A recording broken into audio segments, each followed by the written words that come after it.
Hello everyone. आज हम लोग बात करेंगे कि ओटी टेक्नीशियन जो होते हैं उनकी क्या स्किल होती है और उनका क्या लर्निंग पाथ होता है। ठीक है, ये जानना बहुत ज़रूरी है, एक इंटरव्यूअर के लिए भी और एक इंटरव्यूई के लिए भी। तो ये एक स्मॉल गाइड है जो आपको बताएगी कि ओवरऑल जो है जब हम हायर करते हैं या ट्रेन करते हैं, इवैल्यूएट करते हैं तो क्या हमारा मतलब what we should be looking into. तो सबसे पहले हम जानेंगे कि ओटी स्किल क्या-क्या होती हैं और क्या टेक्निकल नॉलेज होनी चाहिए। तो जो प्रोफिशिएंट ओटी टेक्नीशियन होता है, उसकी टेक्निकल स्किल जो होती है और नॉलेज वो बहुत ही सॉलिड होनी चाहिए। मतलब he should have a solid foundation in technical skills and knowledge. ठीक है? जैसे सर्जरी टाइप, तो understanding different surgery specialities like general surgery, orthopaedic surgery, neuro surgery और कॉमन प्रोसीजर जो सारे इन डिपार्टमेंट्स में होते हैं। ठीक है?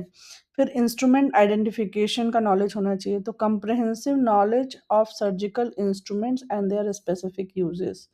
क्या-क्या सर्जिकल इंस्ट्रूमेंट यूज़ होते हैं, जैसे यूरो के केसेस में क्या यूज़ होते हैं, जनरल सर्जरी के केसेस में क्या यूज़ होते हैं, ऑर्थोपेडिक न्यूरो सर्जरी में क्या यूज़ होते हैं, अलग-अलग वो समझना बहुत ज़रूरी है। ठीक है? और जो है ओटी इक्विपमेंट कैसे ऑपरेट करते हैं, तो ओटी इक्विपमेंट ऑपरेशन जो होता है उसमें proficiency in operating and trouble shooting various OT equipments like electrocautery unit, suction machines, operating tables, lights etcetera. Okay? Pre intra post operative protocols पता होना चाहिए। Adhering to strict protocol during all phases of surgery, मतलब surgery के जितने भी phases होते हैं उनके जो प्रोटोकॉल होते हैं उससे स्ट्रिक्टली एडहेर करना। जैसे पेशेंट प्रिपरेशन कैसे होता है उसका प्रोटोकॉल एकदम सही से फॉलो करना, इंस्ट्रूमेंट सेटअप प्रॉपरली करना, पोस्ट ऑपरेटिव क्लीनअप प्रॉपरली करना, जो आपका प्रोटोकॉल है उसके अकॉर्डिंग एकदम करना। ठीक है? ऑटोक्लेव और स्टरलाइजेशन भी ओटी टेक्नीशियन का काम होता है। तो OT technician should have expertise in autoclave operation and other sterilization methods to maintain a sterile environment in the OT. Infection control, implementing and monitoring infection control measures to prevent surgical site infection. Surgical site infection को बचाना बहुत ज़रूरी है और इसके लिए ये बहुत इम्पॉर्टेंट है कि जो ओटी टेक्नीशियन है वो इन्फेक्शन कंट्रोल के जो मेजर्स हैं उनको इम्प्लीमेंट करे और उसको मॉनिटर करे। इसके बाद डॉक्यूमेंट एंड रिकॉर्ड कीपिंग में क्या-क्या इम्पोर्टेंट है, तो meticulous record keeping is paramount in the OT. ठीक है? OT technician should be skilled in OT notes, accurately document करना रेलेवेंट इन्फॉर्मेशन जो भी सर्जिकल प्रोसीजर से रिलेटेड है उनको एक्यूरेटली डॉक्यूमेंट करना ओटी नोट्स में, ये ओटी टेक्नीशियन का काम है। Second, instrument count, maintaining precise count of surgical instruments and consumables to prevent retain surgical items. ठीक है? ये भी बहुत इंपॉर्टेंट है। फिर सेफ्टी चेकलिस्ट, जैसे completing and verifying safety checklist before, during and after procedure. Equipment logs, recording equipment usage, maintenance and any malfunction. Temporary temperature and humidity log, monitoring and documenting environment condition to ensure optimal safety. तो ये सारे बहुत ही important points हैं document and record keeping के, जो कि एक OT technician को आना ही चाहिए। ओटी नोट्स को एक्यूरेटली डॉक्यूमेंट करना, उसमें सर्जिकल प्रोसीजर से रिलेटेड सारे रेलेवेंट इन्फॉर्मेशन डालना, इंस्ट्रूमेंट काउंट, ठीक है, safety checklist, equipment logs, temperature and humidity logs, ये सारे करने ही करने हैं और इनकी ऑडिट जब होती है तो ये सारे देखे भी जाते हैं। अब एनएबीएच और क्यूसीआई की क्या गाइडलाइंस हैं कि adherence to national health care standard is crucial. OT technician must be familiar with OT zoning, ठीक है, understanding and adhering to OT zoning regulations to maintain cleanliness and prevent contamination. मतलब एक OT technician को ये पता होना चाहिए कि ओटी में जोनिंग के क्या रेगुलेशंस होते हैं, उसमें कैसे क्लीनलीनेस को मेंटेन करना होता है ताकि आप कंटामिनेशन को प्रिवेंट कर पाएँ। ठीक है? फिर उसके बाद infection control, implementing stringent infection control practices as per NABH QCI guideline, ये भी बहुत इंपॉर्टेंट पॉइंट है। ठीक है? उसके बाद emergency preparedness, knowing emergency protocol and procedure including fire safety and evacuation plan. तो इमरजेंसी अगर कोई आती है तो उसका क्या प्रोटोकॉल प्रोसीजर्स है और उसको किस तरह से आपको फायर सेफ्टी को इंश्योर करना है और इवैक्यूएशन प्लान क्या होना चाहिए, इसको इसकी नॉलेज होनी चाहिए ओटी टेक्नीशियन को। ठीक है? Equipment calibration, ensure regular calibration and maintenance of OT equipment.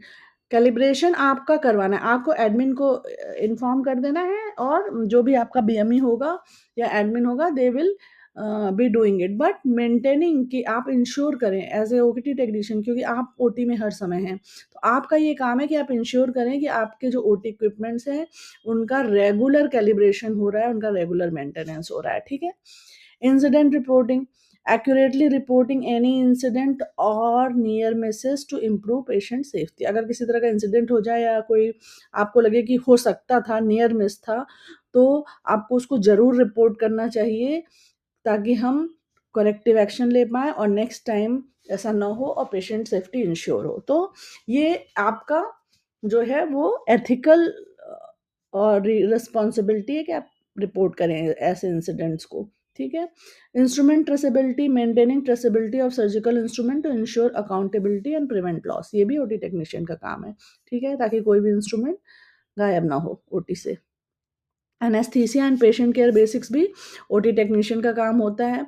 While not administrating anaesthesia, OT technician should possess basic knowledge of equipment setup, ठीक है, airway identification, monitoring devices, patient positioning, crash cart awareness. दो आप anaesthesia administrate नहीं करते हो, ये anaesthetic का काम होता है, बट फिर भी आपको बेसिक नॉलेज इन चीज़ों की होनी चाहिए कि एनेस्थीसिया इक्विपमेंट का सेटअप कैसे करते हैं, उसमें ओटी एनेस्थेटिक को असिस्ट करना। सेकेंड की बेसिक एयरवे एटोनॉमी क्या होती है उसको आइडेंटिफाई करना। Then common patient monitoring devices को अंडरस्टैंड करना कि वो कैसे फंक्शन करते हैं।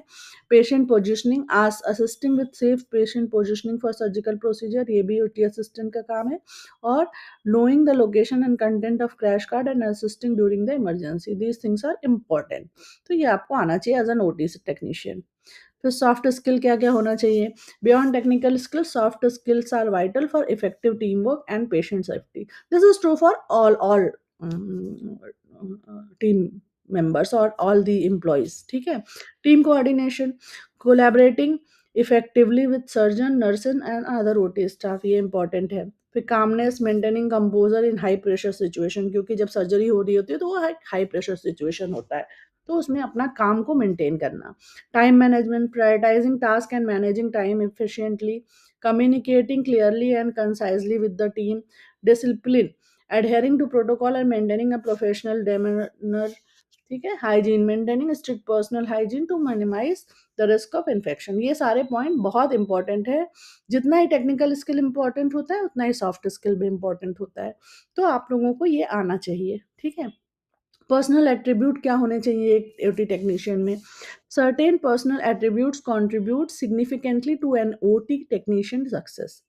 Alertness, maintaining constant vigilance and awareness of the surrounding, ये इंपॉर्टेंट पॉइंट है। फिर responsibility, taking ownership of task and ensuring they are complete accurately. Detail orientation, paying close attention to detail to prevent errors, ठीक है। Physical fitness, possessing the stamina to stand for extended periods and lift heavy equipment, ये भी important है। And patient safety focus, prioritising patient safety above all else. तो ये take Awez क्या क्या हैं कि creating a comprehensive job description and learning path for OT technician requires careful consideration of all their diverse responsibilities. By focusing on the technical skill, knowledge, soft skill, personal attribute outlined above, you can ensure that your OT team is well equipped to provide safe and efficient patient care। As an HR अगर आप create कर रहे हो तो आपको ये सारे point ध्यान में रखने हैं, और as an OT technician अगर आप काम कर रहे हो या प्रिपेयर कर रहे हो तो you should also pay close attention to all these point. जैसे आपका क्या पर्सनल एट्रीब्यूट होना चाहिए, अगर आपका कहीं पे कुछ कमी है तो उस पर काम करिए। जैसे फोकस, पेशेंट सेफ्टी इंपॉर्टेंट होती है तो उस पर बहुत ज़्यादा ध्यान देना होता है। आप फिजिकली फिट होने चाहिए। डिटेल ओरिएंटेशन भी बहुत इंपॉर्टेंट पॉइंट है, ठीक है। रिस्पॉन्सिबिलिटी लेना सीखिए और अलर्ट रहिए। इसी तरह से सॉफ्ट स्किल में team coordination, calmness, time management, communication, discipline, hygiene, ये सारे पॉइंट्स पे आपको काम करना चाहिए अगर आपका ये चीज़ें अच्छी नहीं है तो। इसके सिवा आपकी टेक्निकल स्किल्स को तो वी जस्ट वेंट थ्रू ना, तो आप फिर से एक बार इसको वीडियो देखेंगे तो you can revise back. Thank you, आज के लिए इतना ही। आई होप कि आप अच्छे से प्रिपेयर करेंगे, एंड आई होप कि ये जो एक